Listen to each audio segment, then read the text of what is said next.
Let me be honest, y'all. I love freelancing. I love freelancing so much that I created a whole podcast about it. Freelancing has really enabled me to reach heights in my career that I never thought would be possible, to make more money than I ever thought would be possible, to meet so many amazing people. I really love the lifestyle that I live. I kind of get to do whatever I want, more or less, and make my own schedule. There are really so many benefits to becoming a freelancer. I don't even know where to start. But I want to be honest that I don't think it is the right path for every single person. And I don't say that in like a condescending way, like, oh, I'm so much better than you because I figured out how to freelance.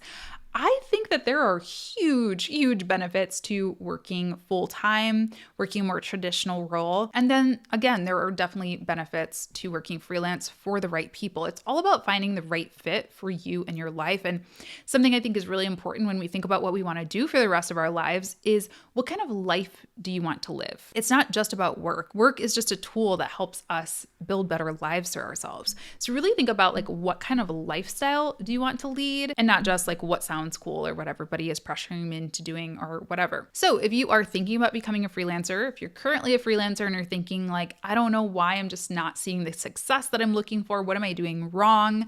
I want you to stay tuned. We're going to talk about 5 questions that you should ask yourself to determine whether freelancing is going to be a good fit for you or not. First question, am I self-disciplined? Now, self-discipline is something that can definitely be built up, I think. I think I'm pretty naturally self-disciplined, but I can also be a procrastinator. Like, I will always get things done. It's just I might be working till 6 a.m. that morning to actually complete it. I'm flashing back to college papers and things like that.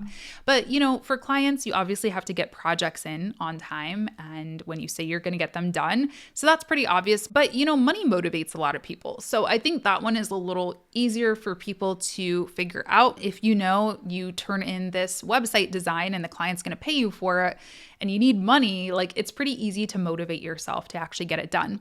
But where I think a lot of people struggle is those non-billable hours. Non-billable hours are those activities that don't really have a price associated with them. Nobody is asking you to do them.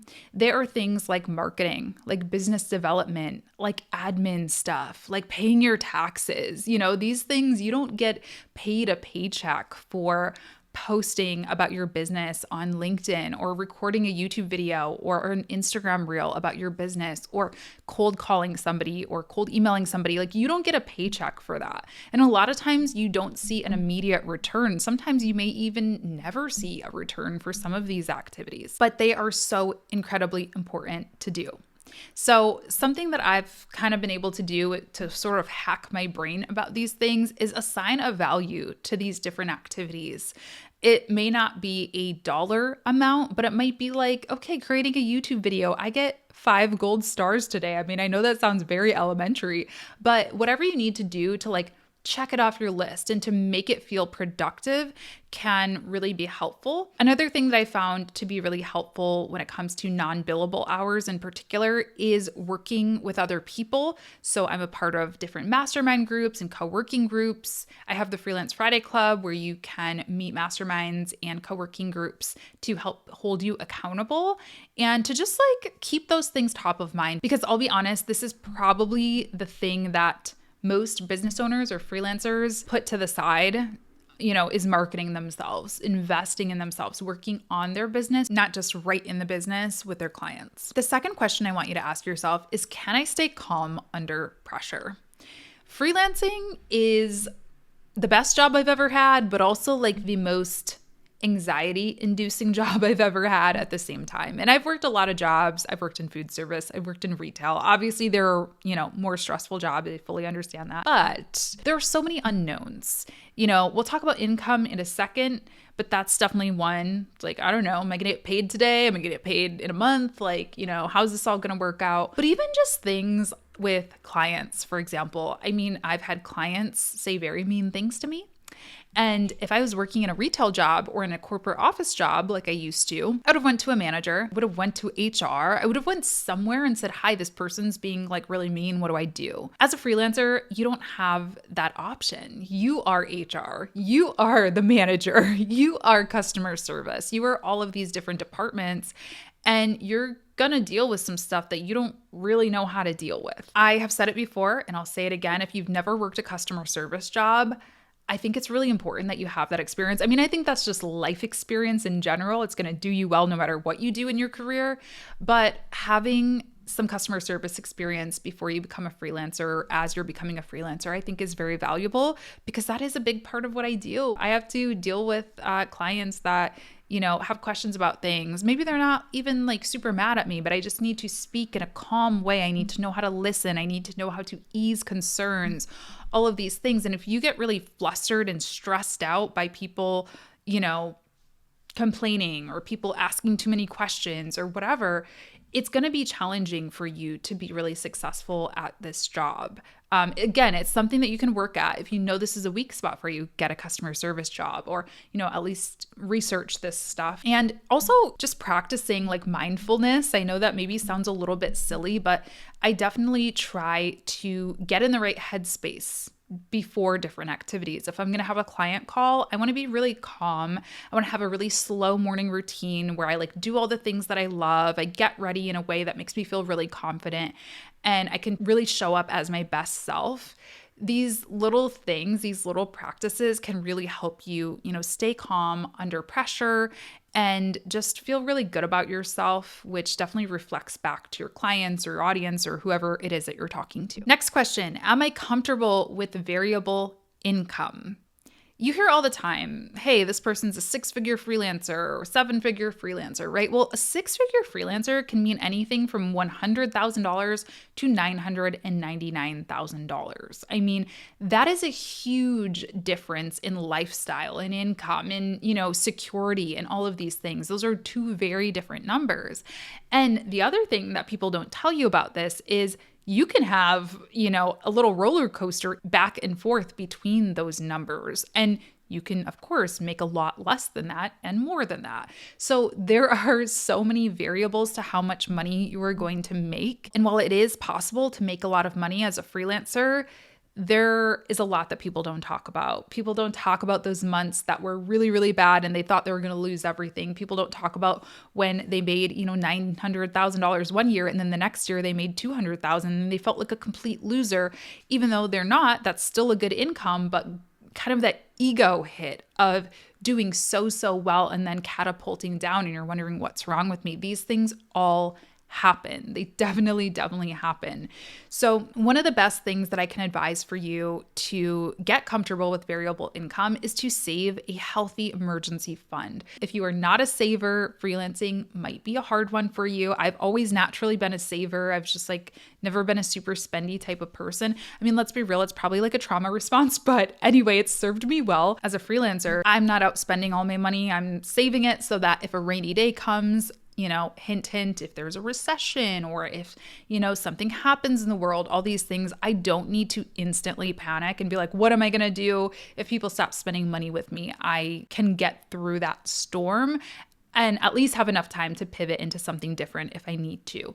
So make sure that you plan for that.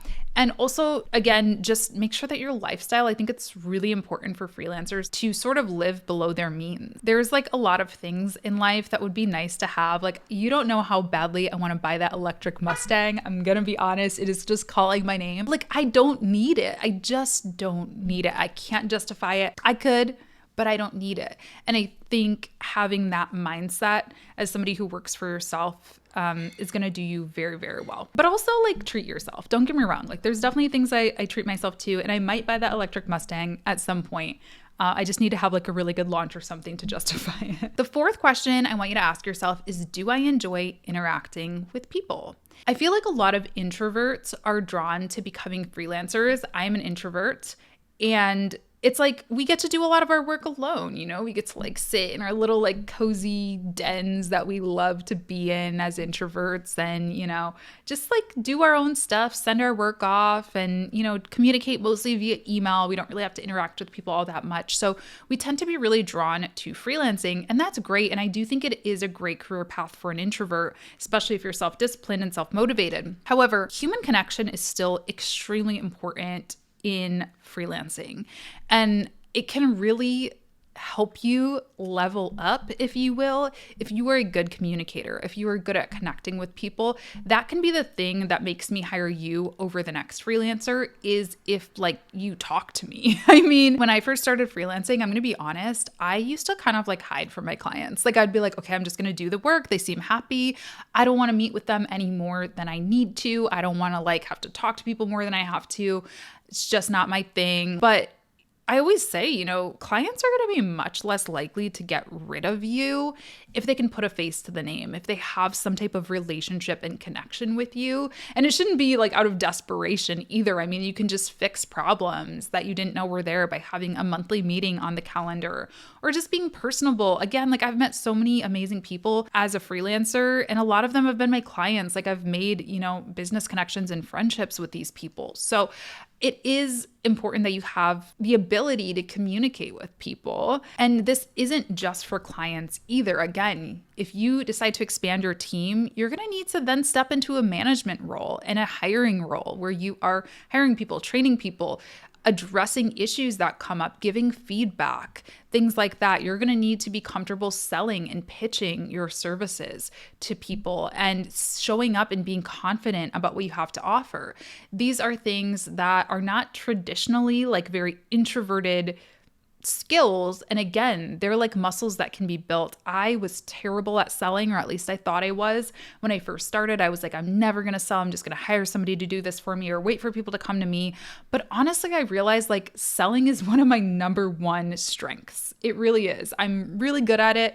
And I actually really like it. So just force yourself to do it. Get out of your comfort zone. I always tell people, get 10 no's. If you get 10 no's, one, your skin will be built up so thick that they're just going to roll off of you, the no's, the next ones. And two, chances are if you get 10 no's, you're probably at least going to get one yes or one maybe or one like call me in a month. The last question that you should ask yourself is, am I hungry? Am I hungry for success? And like, listen, I'm not trying to be all like, I don't know, entrepreneur bro or whatever on you here. But yeah, when I first started freelancing, like I didn't have anyone taking care of me. I basically had to be successful, especially when I quit my job. I told myself like, this has to work. It has to work by this date, or else I'm going back into the job market and finding a new job.